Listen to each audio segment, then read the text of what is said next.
అలానే నల్గొండ జిల్లా కట్టంగూరు దగ్గర 10.5 క్వింటాల సిహెచ్ పట్టుకున్నా. సిహెచ్ అంటే క్లోరలైట్రేట్, అది ఒకటి. గజ్వేల్ దగ్గర 300 కిలోల డైజీఫామ్ పట్టుకున్నాం. ఇవి కూడా నాకు ఇంపార్టెంట్. ఇవన్నీ ఎందుకు ఇంపార్టెంట్ అని చెప్తున్నానంటే, ఎస్టీఎఫ్లో నేను ఉన్నప్పుడు ఒక చిన్న పిల్లోనిలాగా ఉండేది, అంటే సన్నగా పిల్లోనిలాగా ఉండేది. మా సీనియర్ కానిస్టేబుల్ ఒక అతను, ఆయనే అంటే కొనుగోలుదారులాగా, తనకు నేను అసిస్టెంట్ లాగా మమ్మల్ని ఇద్దరిని మారువేషంలో పంపించేవాళ్ళు. అలా పంపించినప్పుడు మేము ఈ కేసులన్నీ చేసినాం కాబట్టి సాటిస్ఫాక్షన్. మరీ నాకు గజ్వేల్లో చేసిన కేసుకి ఏంటంటే డైజీఫామ్ కొనడానికి 3 లక్షలు క్యాష్ ఇచ్చారు, స్టింగ్ ఆపరేషన్లో భాగంగా కొనుక్కోవడానికి. అయితే మా ఆపరేషన్లో మాకు సుపీరియర్ ఆఫీసర్స్ ఇన్స్ట్రక్షన్స్ ఏంటంటే ఫోన్ ఆన్లో పెట్టుకోవాలి. మేము ఆ స్మగ్లర్ తోటి మా కన్వర్జేషన్ను వాళ్ళు వింటూ ఎప్పుడైతే సరుకు చూపిస్తాడో అప్పుడు వాళ్ళు అటాక్ చేయాలి. బై మిస్టేక్లో కన్వర్జేషన్ సరిగా వినబడతలేదని నాతో ఉన్న కానిస్టేబుల్కు మా సిఐ గారు కాల్ చేశారు.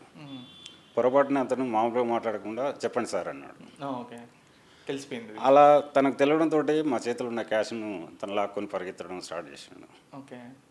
తనని పట్టుకోవడానికి ఒక 2 కిలోమీటర్లు పరిగెత్తి, అంటే మేము కట్టుకున్న పంచ కూడా ఊడిపోయినా చూసుకుంటే మారువేషంలో ఉన్నారు. ఎస్, మారువేషంలో ఉన్నాం. మళ్ళీ పరిగెత్తి పట్టుకొని ఆ టైం మళ్ళీ మా టీం వచ్చి మమ్మల్ని కలవడం, క్యాష్తో పాటు సరుకును కూడా సీజ్ చేసినాం. అదొక మంచి సాటిస్ఫాక్షన్. సార్, ఇప్పుడు అలాంటి కేసెస్ మీరు చేసేటప్పుడు, అంటే ఇప్పుడు అక్కడ మీరు ఆల్రెడీ ప్లాన్డ్గా వెళ్ళారు కాబట్టి okay, unplanned situations, unplanned circumstances ఎదురయ్యాయి అనుకోండి మీకు, అంటే వాళ్ళు ప్రిపేర్డ్గా ఉండి మీ మీద అటాక్ చేయడానికి అట్లా వచ్చినప్పుడు ఆ సిచ్యువేషన్ ఎలా హ్యాండిల్ చేస్తారు? సో అలాంటి సందర్భాలు కూడా నాకు 2-3 వచ్చాయి. ఎస్టీఎఫ్లో మాకు ఇన్ఫర్మేషన్ మేరకు నారాయణఖేడ్ ప్రాంతానికి వెళ్ళినాము. అది అంటే ఎత్తు పల్లాలు ఎక్కువగా ఉంటాయి, కొండలు ఆ విధంగా ఉంటాయి.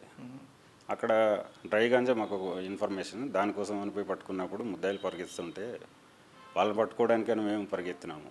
ఒక 2 కిలోమీటర్ల దూరం పోయాక వెనక మా స్టాఫ్ ఎవరు కనిపించలేదు, నేను ఒక్కనే. ఆ టైంలో వాళ్ళు నన్ను చూశారు. నేను లోయ కింద ఉన్నాను, వాళ్ళు పైన ఉన్నారు, వాళ్ళని పట్టుకోవడానికి కాలేదు. బట్ కాకపోతే అక్కడ పోయినాక 3 ఎకరాల కల్టివేషన్ గాంజా కనిపించింది. సో ఆ ఇన్ఫర్మేషన్ మా ఆఫీసర్ చెప్దామంటే అప్పుడు టీం లీడ్ చేసే మా assistant commissioner Vivekananda Reddy sir, తనకి ఇన్ఫార్మ్ చేద్దామంటే సిగ్నల్స్ లేవు. నేను మళ్ళీ పైకి కొండపై అంటే లోయల నుండి పైకి వచ్చి వాళ్ళకి ఇన్ఫర్మేషన్ ఇచ్చి ఇంకా 1.5 అవర్కి మా టీం అంతా వచ్చింది. కాకపోతే వచ్చిన ఫస్ట్ మా ఆఫీసర్ నా మీద సీరియస్ అయ్యాడు. ఎందుకు సార్? ఎందుకు అని అంటే ఒంటరిగా పరిగెత్తడం, అదే అని ఒకటి.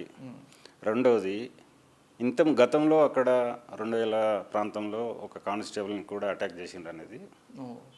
సో దానివల్ల ఆయన నా మీద ఫస్ట్ సీరియస్ అయినా కూడా మళ్ళీ తర్వాత ఒక 10.5 క్వింటాల డ్రై గాంజా, 3 ఎకరాల కల్టివేషన్ గాంజా మేము సీజ్ చేయడం జరిగింది.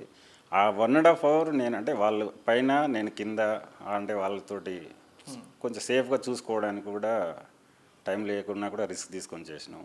అదే ఒకటి.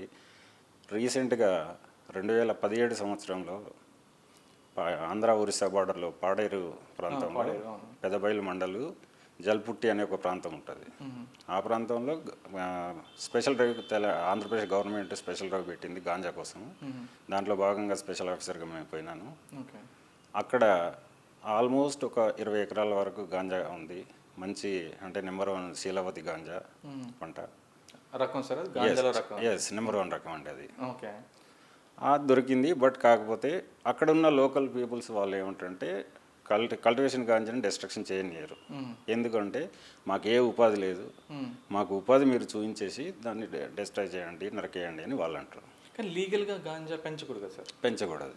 అదే అందుకోసమే ఆ టైంలో స్పెషల్ డ్రైవ్లో భాగంగా మేమే ఒక 20 మంది టీం తోటి పోయాను. బట్ అన్ఫార్చునేట్లీ నేను ఒక హెడ్ కానిస్టేబుల్, ఒక ఫారెస్ట్ బీట్ ఆఫీసర్ మాత్రమే ఉన్నాం. ఊరంతా ఒకటైపోయారు. అలాంటి టైంలో మాకు అక్కడ లోకల్ కానిస్టేబుల్, మనం ప్రాంతం కొత్త, లోకల్ కానిస్టేబుల్ అనేది ఒకటి. సార్ వీళ్ళు అటాక్ చేస్తట్టున్నారు, భయంగా ఉందంటే ఒకటే చెప్పినాను, నేను వాళ్ళని డీల్ చేస్తాను, నువ్వు లేబర్ తోటి డిస్ట్రక్షన్ కల్టివేషన్ ఉన్న గాంజానంతా నరికించండి అన్నాను. మాకున్న అప్పుడు ఫారెస్ట్ బీట్ ఆఫీసరు అదంతా వీడియో తీస్తుంది. అలా మాకు మిగతా టీం మాత్రం నాకు కొండకు అవతల వైపు ఒక చాలా దూరాన్ని ఉన్నారు. వాళ్ళకి కనీసం మనం ఇన్ఫామ్ చేసే పరిస్థితి కూడా లేదు. ఫోన్లు రావు. మ్యాన్ ప్యాక్ నా దగ్గర ఉంది, అంటే సెట్ ఓకే. మ్యాన్ ప్యాక్ నా దగ్గర ఉంది. ఆ మీన్ వైల్ వాళ్ళతోటి ఒక 4 hours నేను డీల్ చేసుకుంటూ మ్యాన్ ప్యాక్లో ఇన్ఫర్మేషన్ ఇవ్వడంతో అప్పుడు పాడేరు ఓఎస్డి సార్ స్పెషల్ టీంను పంపించడానికి 2 hours పట్టింది.